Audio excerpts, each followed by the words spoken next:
Crimson Trace announces Link, the world's first wireless laser and white light system, combining a green laser and 300 lumen light with instinctive activation for AR-type rifles. Link, smart, simple, secure. Learn more at crimsontrace.com.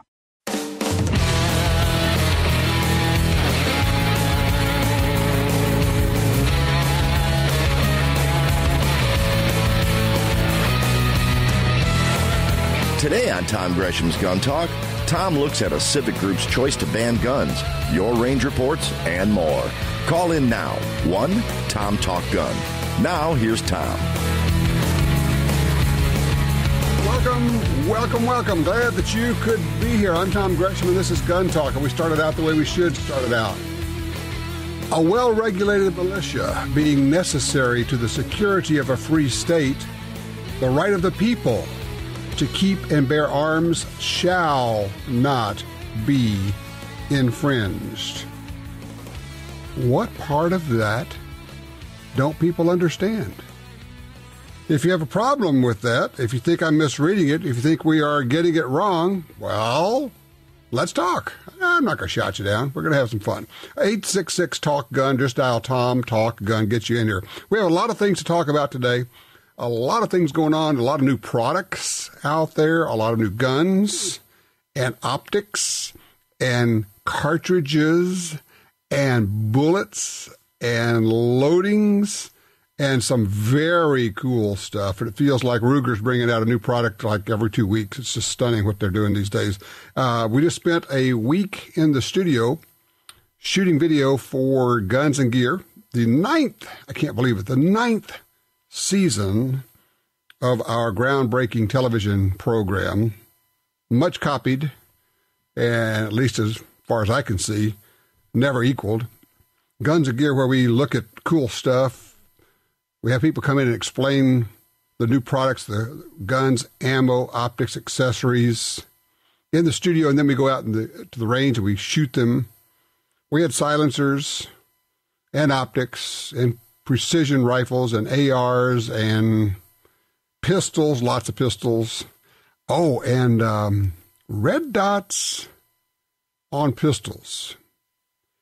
I am slowly coming around to that. I get it. It's just not what I started with. I didn't grow up with a red dot sight, a reflex sight on a pistol. But I certainly get it, and I understand how you can shoot better with it. I was talking with one of the gentlemen from SIG. They said, yeah, we've taken a number of shooters out. We go out to 25 yards, and these are pretty good shooters. Yeah, with iron sights, they're shooting 5-inch groups at 25 yards, which is not bad. And then you give them a pistol with a red dot, and they're shooting 2-inch groups. Same person, same gun, just a difference in sight. And they all, to the last person, are going, wow, I had no idea. I did not know I could shoot a pistol that well. I think maybe it's commenting on or addressing the inherent, imprecision of iron sights on a pistol, but a red dot is easy. You put the red dot on the thing that you want to hit, and if here comes the big one, if you can control a trigger, if you can press a trigger without disturbing your aim, then you will shoot better. If you are yanking and jerking and flinching, nothing, and I do mean nothing in the way of sights, is going to help you. It's funny. People talk about all these different things, and ultimately, with handgun shooting at least, it all comes down to trigger control. Every single one. Every single time you talk to a trainer, it's always about trigger control. Yes, you have to have good grip. Yes, you have to do a number of other things. But having done all of those, if somebody's not shooting well, it's going to be trigger control, period. Oh, my sights are off. No, they're not. Oh, the gun's too heavy. No, it's not. Oh, it doesn't matter. Whatever fill in the blank is, it's what you are doing with the trigger. You may have been in a class where you've seen this done, and it's really interesting. A good instructor sees what you're doing and says, okay, you aim the pistol and I'll pull the trigger. Well, how will you know when the sights are on the target? Don't worry about it. And your instructor, he or she, comes up. You just keep the sights on the target. And the sights are going to wobble a little bit, and you're thinking, well, they're kind of on, they're off, they're on, they're off. Don't worry about it. Just do the best you can do. And your instructor comes up and tells you, just think of nothing but putting the sights on the target. And your instructor just slides his or her hand in and presses the trigger and presses the trigger and presses the trigger. And then when you allow your focus to shift from the front sight out to the target, you go, holy smoke. This thing is shooting absolutely point of aim, and I'm shooting little tiny groups. Better than I've ever shot before, yeah. Gee, I wonder what happened. Trigger press. Somebody was able to control the trigger precisely and not trying to time it when the sights are exactly lined up on target. It's more a case of just let them wobble. It's okay, because the wobble is not that big. You have to trust that. It's not that big. It's all about the trigger. So if you can control the trigger, then a red dot sight, I think, will make you more accurate. Now, here's the question. Would you, and I'm throwing this out for you, would you put it on a carry gun? Would you put a red dot sight, a reflex sight, on your carry gun? And I know a number of people who are doing that now. They are rugged, they're dependable, and you still have iron sights, depending on the setup. You could have iron sights. You may have to take them off. It depends on your pistol. The real key there, I think, is because the way a red dot works, you have to have your eye lined up behind it. And so when you draw, you have to have the gun come out at the correct angle so that when you extend your arms, you are looking through the red dot. And I think that's just a matter of doing 1,000 draws. Unload, sit there at your house and draw, slowly get it lined up, come back to the holster, slowly draw, not like super slow, but just don't make a big rush out of it. Just come out, line it up, and just over and over and over. And after a while, you will draw and you'll be seeing that red dot the moment it comes up. And it's just one less thing to have to worry about if things go badly for you. Dot, press, hit. Pretty simple. Looking for your range reports right now. Have you been out doing some shooting? Are you thinking about buying something? Wow, by the way, just saw the coolest looking pistol. I mean, literally right before I got on the air. I went to the galleryofguns.com, the website. They've got a Ruger LC9S in a Cerakote titanium looking finish. So cool. I am really getting excited about all of the distributor specials that are out there from the various gun makers, and you can get those to a lot of different things. 866-TALK-GUN, get you in here. I'm Tom Gresham. Be right back.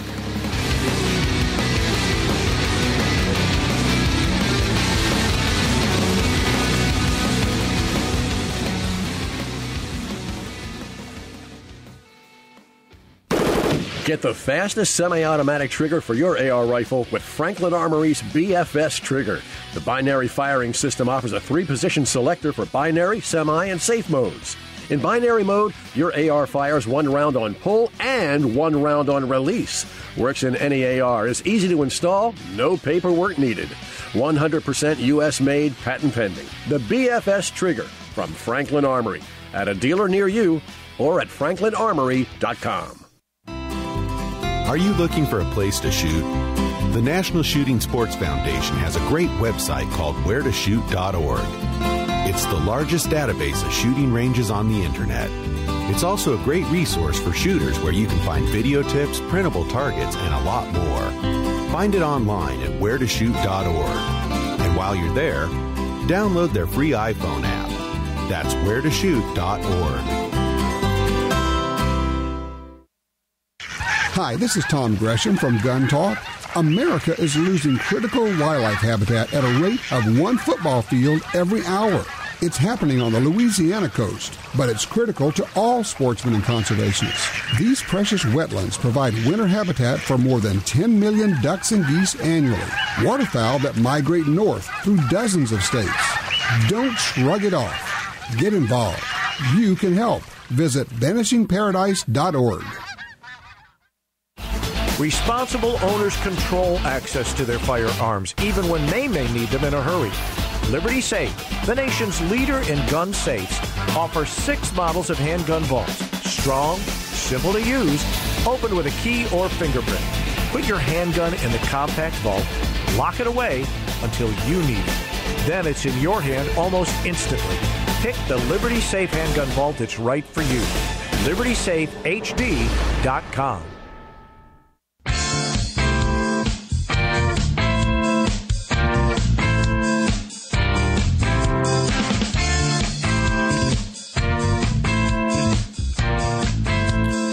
All right, back with you, 866 Talk Gun. We're open lines. If there's something on your mind, maybe something I've said that you disagree with, by all means, I'll give you the floor. It's not a problem. A well-regulated militia being necessary to the security of a free state, the right of the people to keep and bear arms shall not be infringed. It's so interesting when I go online and read articles, and people say, well, you gun people just keep misreading that. You may have the right to have a militia, but this... Wait. It doesn't say the right to have a militia. It simply says, because a well-regulated militia, that means practiced, prepared militia, that's what regulated meant in the 1700s. Because we want to have a militia, the right of the people, not the right of the militia, not the right of the state, not the right of the government, not the right of the police, not the right of the National Guard, which was 200 years later. The right of the people to keep and bear arms, not firearms, arms. Knives are arms. Shall not be infringed.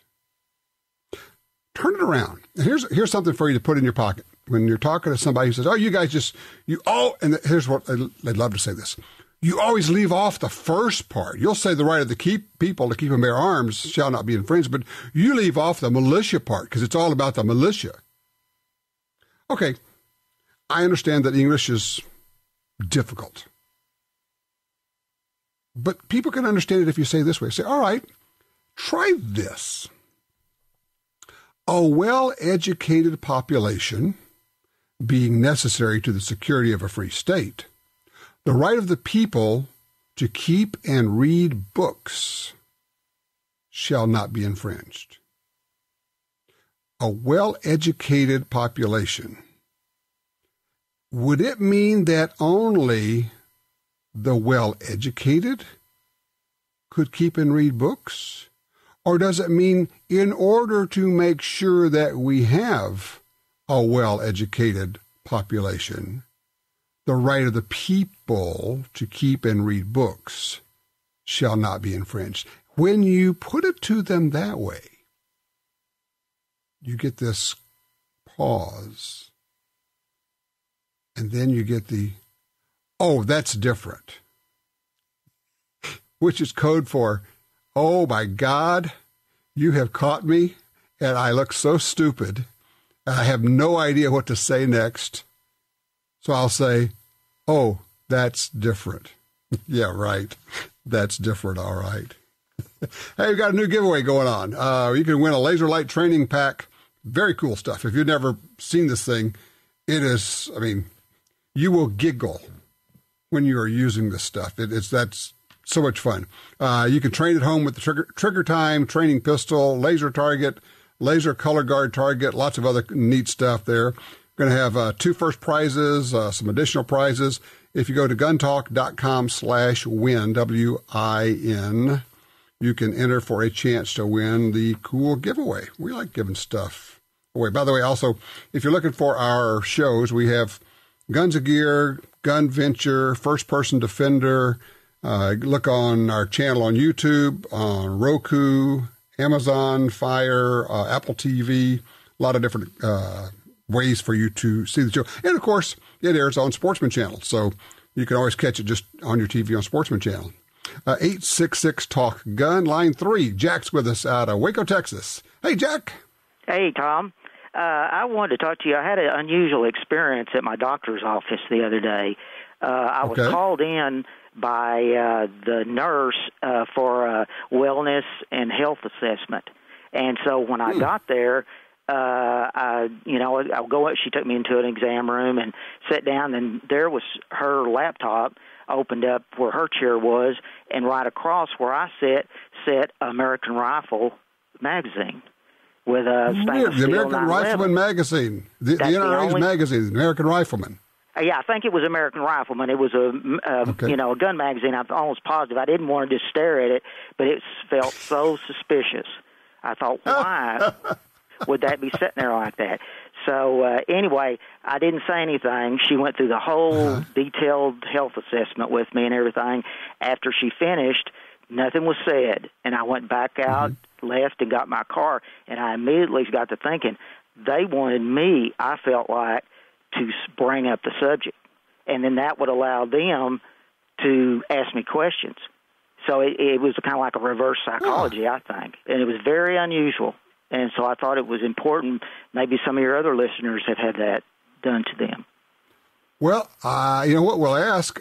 Now, there's also, I like to try to look on the sunny side of things, there's also a possibility that she's a competition shooter and she just left her magazine sitting out there. Well, that would be great. That's what I'm hoping. That would be great, wouldn't it? Yeah. All right, I got to ask you a question. I'm not real up to date on the whole wellness visit. They called you and asked you to come in for a wellness visit? Yes. Now, I'm over 65, if that kind of tells you anything about wellness visits, and companies wanting you to do that. It's something that a lot of older people get asked to do. And it wasn't nothing out of the ordinary or anything like that, and a lot of people are asked to do this. But it was just the situation was very suspicious and unusual to me. Well, of course, what's happened is you're rightly thinking this. We have had so many reports, for those who don't know, we've had so many reports of doctors and their staff asking you about your firearms ownership when you come in for a checkup or for treatment at a doctor's office.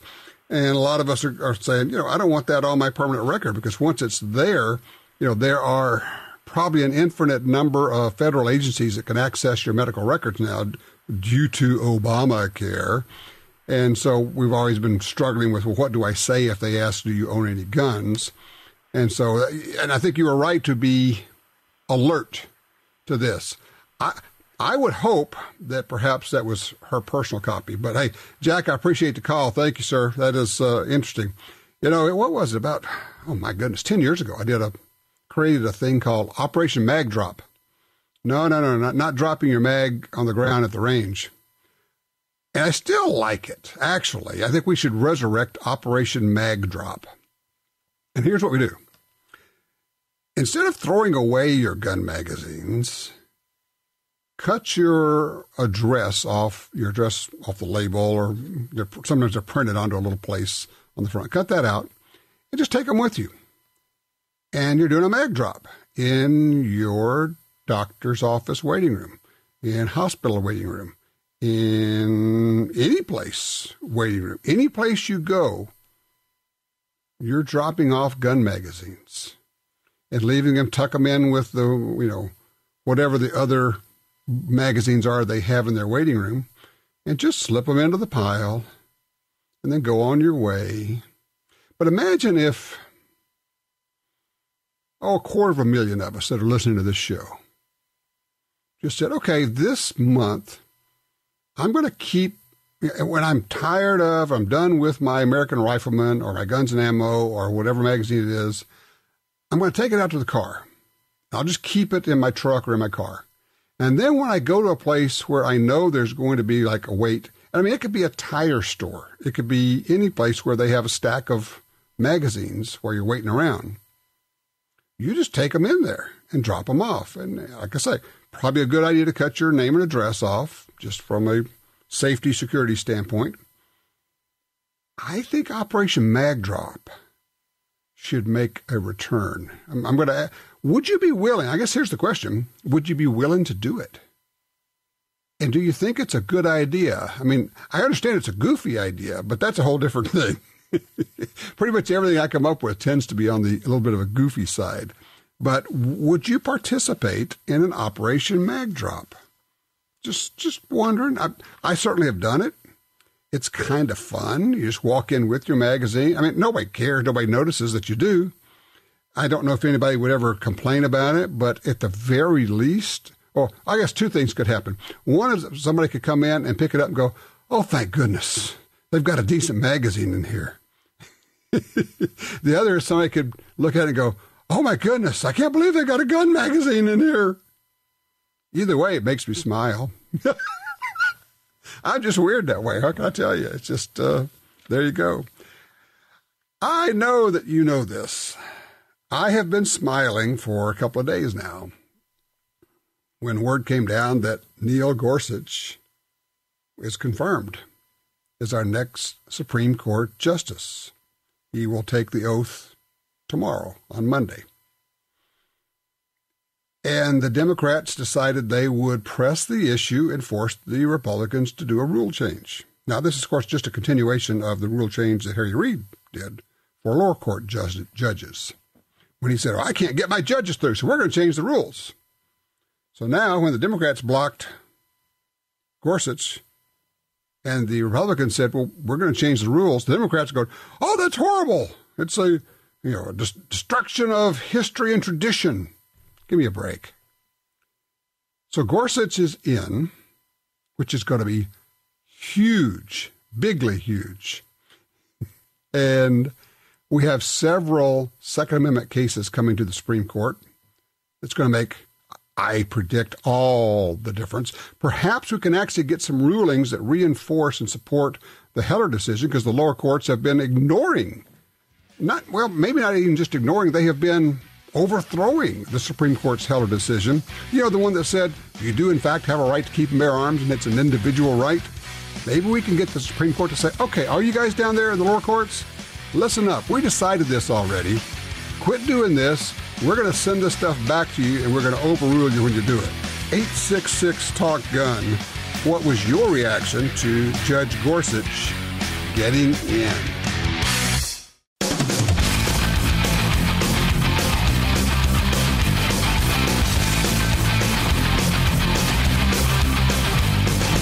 Sign up for our Gun Talk newsletter and join the Truth Squad at www.guntalk.com. Now, back to Gun Talk with Washington Times opinion page regular contributor Tom Gresham. All right, in the Don't Be That Guy Chronicles. Now, understanding that stories in the media about guns and shootings often are wrong or incomplete or misleading, but story out of Washington State. A Washington State homeowner was arrested on murder charges after he fatally shot a man he found taking a shower in his home.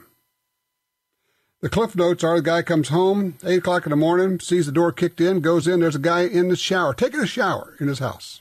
I think he owns several houses. Maybe it was a house that, I don't know if he was there all the time. Doesn't really matter. According to the police, they exchanged words, and the homeowner left.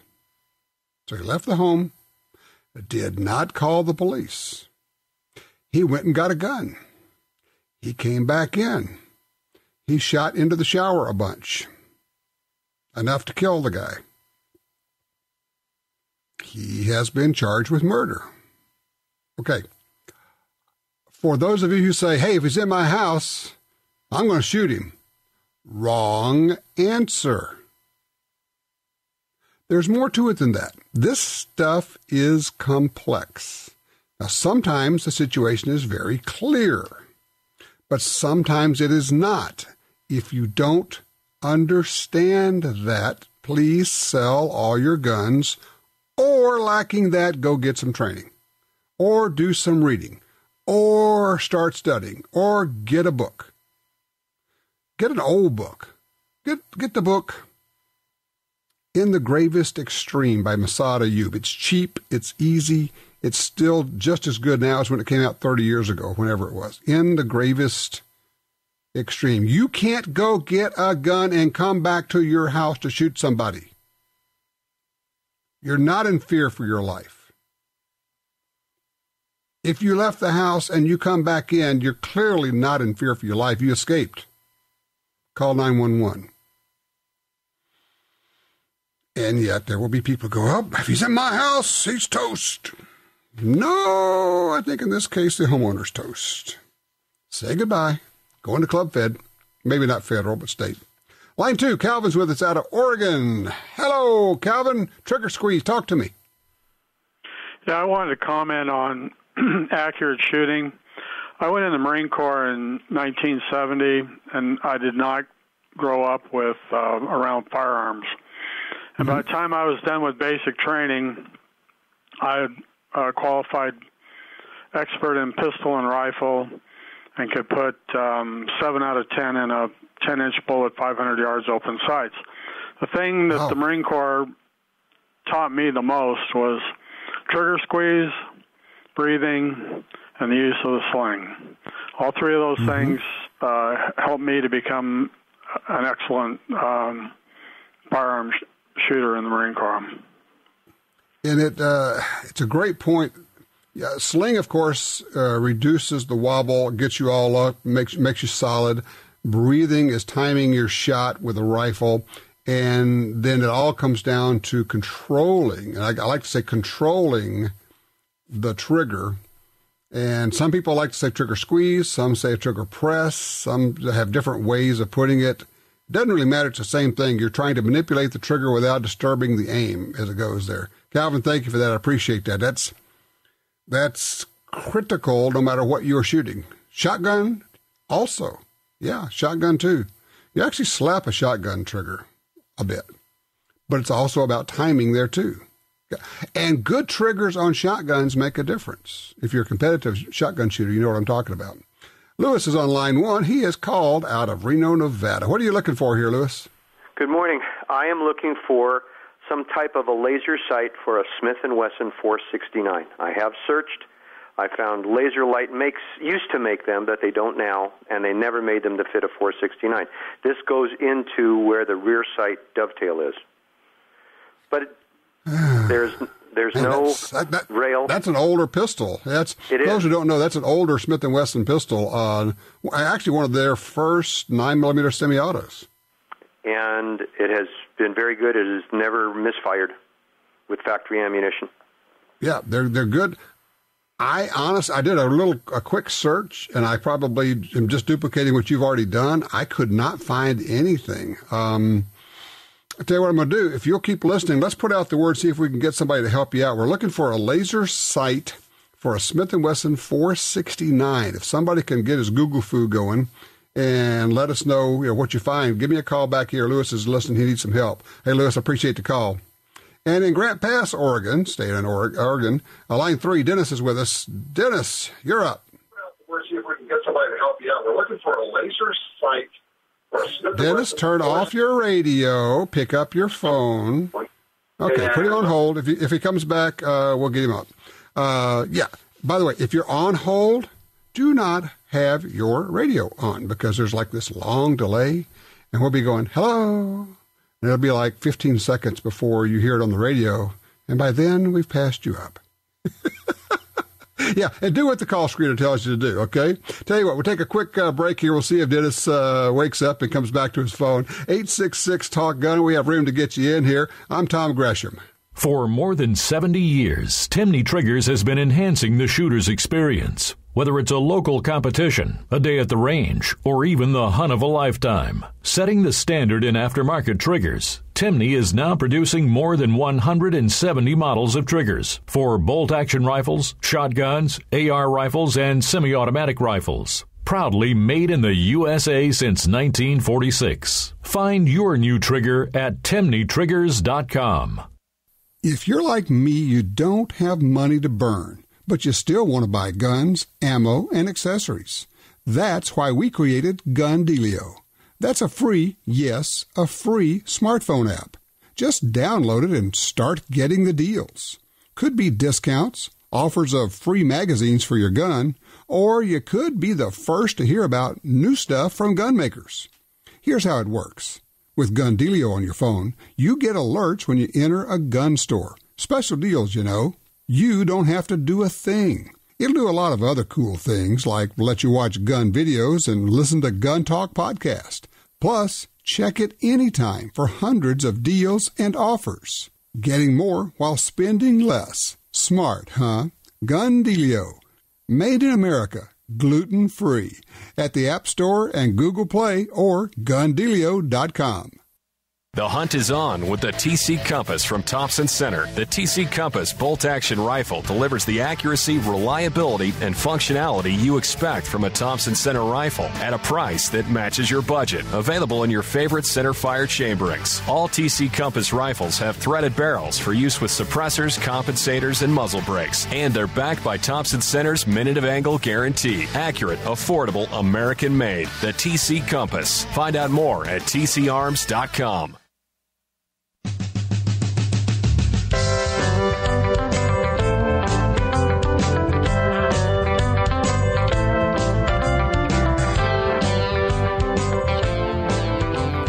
Welcome back. 866 Talk Gun. Looking at some releases from Ruger. 2 new compact handguns, lightweight, they say. Let's see. They've got an LCR-X. That's their revolver X with an external hammer. 3-inch barrel chambered in .22 long rifle. That is sweet. That's a nice kit gun right there. You can walk around, use that as your hiking gun. So it's an LCR-X with a 3-inch barrel and .22 long rifle, and then an LCP2, that's the little 380, with a Viridian E-Series laser. That's sweet. They're just doing all sorts of stuff there. All right, let's go talk to Dennis in Grants Pass, Oregon. He's on line 3. Dennis, you up? Yeah, I'm just curious about the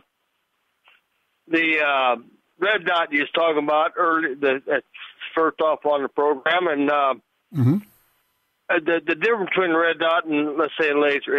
What is the difference? Maybe I'm mistaken. Well, let me explain, because, all right, you know what a laser is, because that's going to shoot a dot of light out, and the red or green light will be sitting on the target. It actually is a beam of light, right? Right. Okay. A red dot sight does not project anything. It is a small an optical sight that sits on top of your gun, rifle or pistol or even shotgun. In the case of a pistol, it's like a 1-ounce little piece of almost like a housing with a piece of glass in it. But when you look through the glass, it puts a holographic red dot on the glass, but it can be sighted in. You can actually adjust it for windage and elevation. So that's a good point. Jim says, think of it as a mini scope with no magnification. So you're actually looking through this little 1X scope, if you will, and it has a red dot instead of crosshairs on it. So when you look through, you just put the dot on the target. So the laser projects a beam of light out, and a red dot sight is just a scope-ish type of optical sight that you look through. Does that help? Yeah, the red dot I'm familiar with, the shotguns and stuff like that. Exactly right. But I'm shooting SIG SAR, and I wanted to put a laser on it.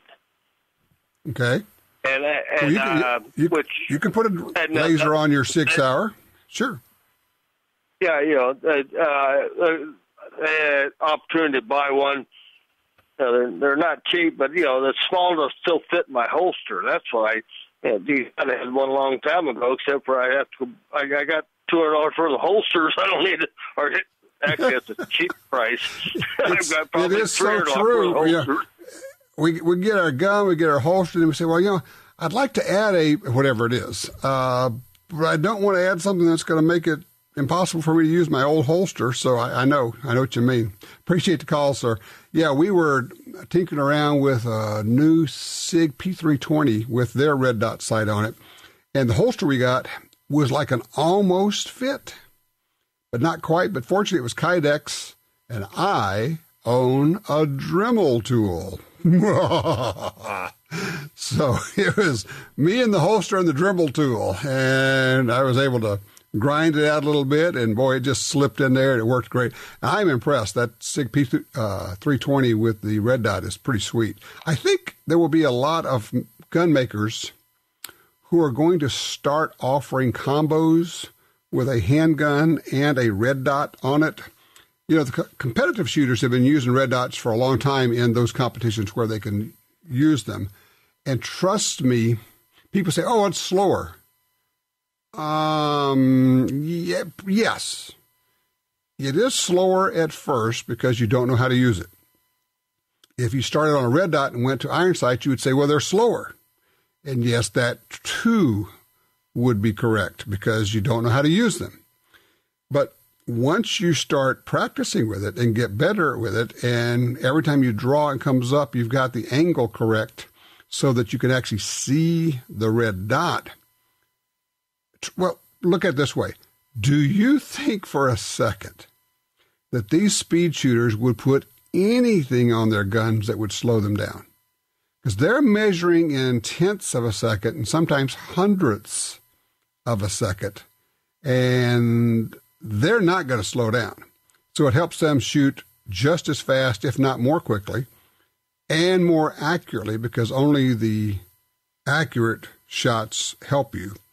I mean, you want A-zone hits. It's almost, I mean, any competitive shooter who's shooting C's and D's is not winning. It's simple as that. So you want accurate hits. Oh, gee, wouldn't that also apply to a self-defense situation? I want speed and I want accuracy. Yeah. And maybe, just as you kind of think of the scenarios and the training and everything else, what if you had to make a precision shot? Because people say, oh, that's good enough. That's self-defense. That's, what is the term? Combat accuracy. Oh, I see. So sloppy is okay. Great big old groups on a cardboard target that's not shooting back at you is acceptable? Now, we know from practice, from experience, when somebody goes from shooting on cardboard to shooting in self-defense scenarios, force-on-force, simunitions, that kind of thing, accuracy kind of goes out the window, at least for a while. They tend to not look at the sights. So if you're training to not look at the sights in the first place, and I see trainers doing this, oh yeah, just look over the top of the sights, that's good enough. Or even worse, just spread the hits around. That way they're not all going in the same hole. You're making a lot of different holes. Well, I guess that would be true if you're shooting at a stationary piece of cardboard. Trust me on this. If you're shooting at a person who is trying to hurt you or kill you, somebody in the situation is going to be moving. Guaranteed, as we say down here in the South. So there's almost no chance that they're all going to go through the same hole, especially not if you shoot the way most people shoot on the range, where they can't put them all in the same hole anyway on their best day. I guess where I'm going with this is this. You want, when you're practicing, you want your shots to be as close together as possible. You want them to be absolutely as accurate as humanly possible, because that group size is going to expand, twice, 3 times, 4 times in a real self-defense situation. Also, thinking about the red dot, it's conceivable, you may need to make a precision shot. Either it is a longer shot, somebody's giving you part of a head from behind a car, for instance, or heaven forbid, a hostage situation where you got to shoot somebody in the head, a hostage situation. Unlikely? Absolutely. But so is using your gun in self-defense altogether. Why not be prepared for almost anything we can think of? Or we could just say, that's good enough. What's the worst that could happen? Yeah, if you've ever said that, you haven't really understood what the worst is.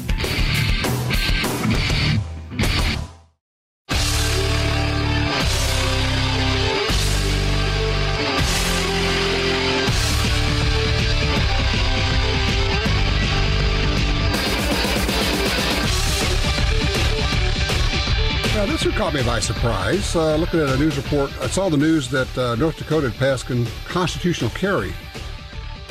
Well, kind of. Be careful out there. This falls into the category of you got to do your homework. I'm reading this story from North Dakota. It's talking about the new law. It says one of the sheriffs is saying he's concerned about people traveling into the state. It says thinking they're covered by the new constitutional carry law. It says the law is strictly for residents who have held a North Dakota Department of Transportation issued license or ID for 1 year. It does not apply to those traveling from out of state to North Dakota. So they have constitutional carry, but you must have been a resident and have a North Dakota ID or driver's license for a year before constitutional carry kicks in for you. So when you or I, assuming you're not a resident of North Dakota, go to North Dakota, if you have a carry permit, it's still good there. They have reciprocity. Check handgunlaw.us. That's handgunlaw, singular, .us. Anytime you're traveling, anytime you want to find out if your permit is good somewhere, it's pretty good reference. It's not the end-all and be-all, but it is the place where I start. Okay. Line 3, JR is with us out of West Virginia. JR, what's on your mind? God bless you, Tom. I got a question. Me and my old ex-military buddies, and we're all retired Green Berets. We're in our 60s and 70s, and we'd like to know if you have any information where that 1.5 billion rounds of hollow point ammunition went. I've got a big old storage unit, and I've been keeping it all in there. Oh, do you? Can I buy some off of you? Yeah, baby. Oh, no, here's the deal, JR. You already bought it. You already paid for it, man. Right. We all did. Oh, we did. I guarantee it. I don't know where that is. Yeah, they bought 1 billion plus rounds. And here's the part that makes you crazy. People like the FBI, they won't shoot full metal jacket cheap ammo for training. They shoot only their carry ammo, so they use the expensive high-price spread hollow point ammo for their practice. I said, well, we got to practice with what we carry. No, you don't. That's just dumb. That's just expensive and dumb, and you do that because you don't have to pay for it. We have to pay for it. But to your point, JR, I don't know where all that ammo is. Don't know who's using it up, but I think it's worth asking. And I appreciate the call, sir. I think it's worth us asking one of our congressmen, or maybe a lot of our Congress folks, could you ask where all that ammo is that was purchased under the Obama administration? You know, there's something else I'd like to have somebody ask, and it could only be a congressperson. How many federal agencies have firearms? How many federal agencies have branches or arms of SWAT teams and military style? The National Park Service does. The Post Office does. The IRS does. The EPA does. Who else? I suspect there are agencies out there that you would think, well, I mean, what is this, like the gardening group or something? Yeah, the FDA does. How many federal agencies have a police arm? And couldn't almost all of that function be done by the U.S. Marshals? Do we actually need to have armed divisions of all these different federal agencies? Why are they arming to have action against us? When we come back, we'll talk about a group that's saying no more guns for our members.